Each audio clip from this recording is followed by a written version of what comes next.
6 years of austerity, looking back on the path of pushing oneself too far. According to the tradition, Siddhartha practiced severe austerity for many years. Together with the 5 ascetics, he ate very little, endured great hardship, and tried to control the needs of the body with deep determination. Palace pleasure had not given him the answer, and even deep meditation had not yet shown him the complete end of suffering. So this time, Siddhartha tried to push the body and mind to their limits, hoping that such a path might lead him closer to truth.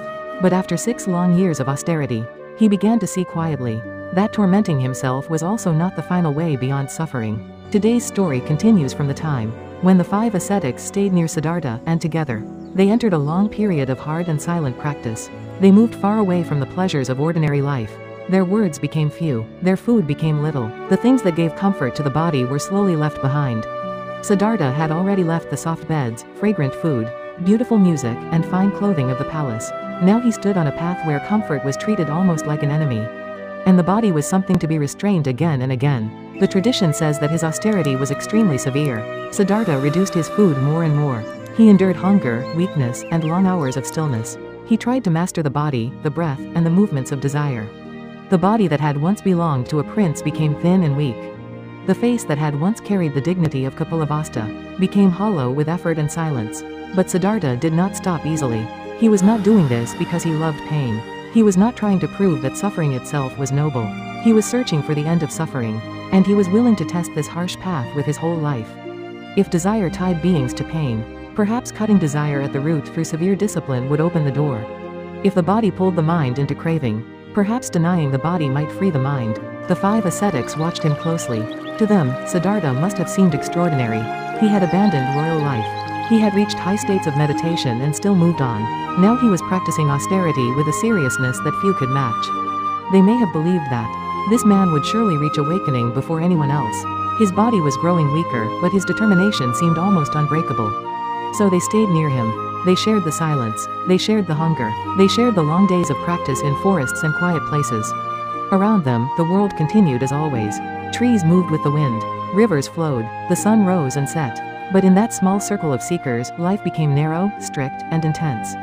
Every desire was watched. Every comfort was questioned. Every weakness was treated as something to overcome. For a long time, this path may have seemed right. After all, Siddhartha had already seen that pleasure was not the answer. Palace life had been beautiful, but it had hidden the truth of aging, sickness, and death. Meditation had given him deep peace, but even that peace had not ended the root of suffering. So perhaps a harsher path was necessary. Perhaps the body had to be conquered before the heart could be free. But as time passed, another question began to rise quietly within him. Can the heart become free by hurting the body? Can the root of suffering be ended by adding more suffering? If a person becomes weak, hungry, and near death, does wisdom truly become clear? These were not easy questions. To ask them was painful, because Siddhartha had already given so much to this path.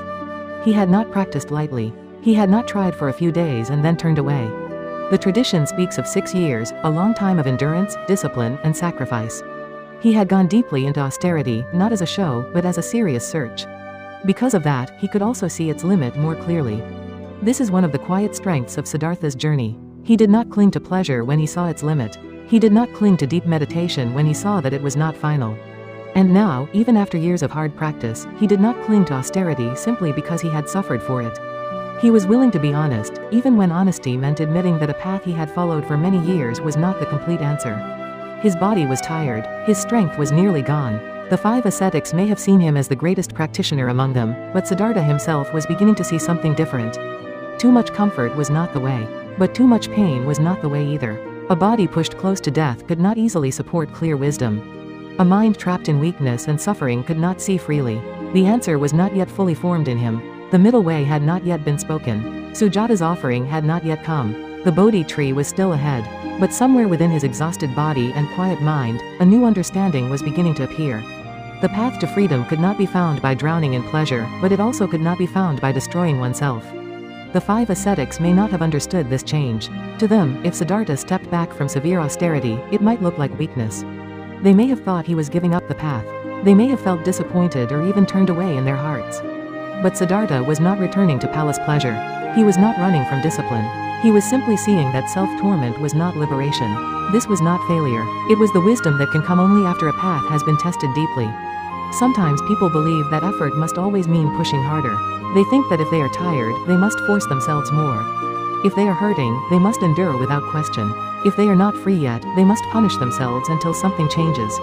But the story of Siddhartha's 6 years of austerity tells us something more careful.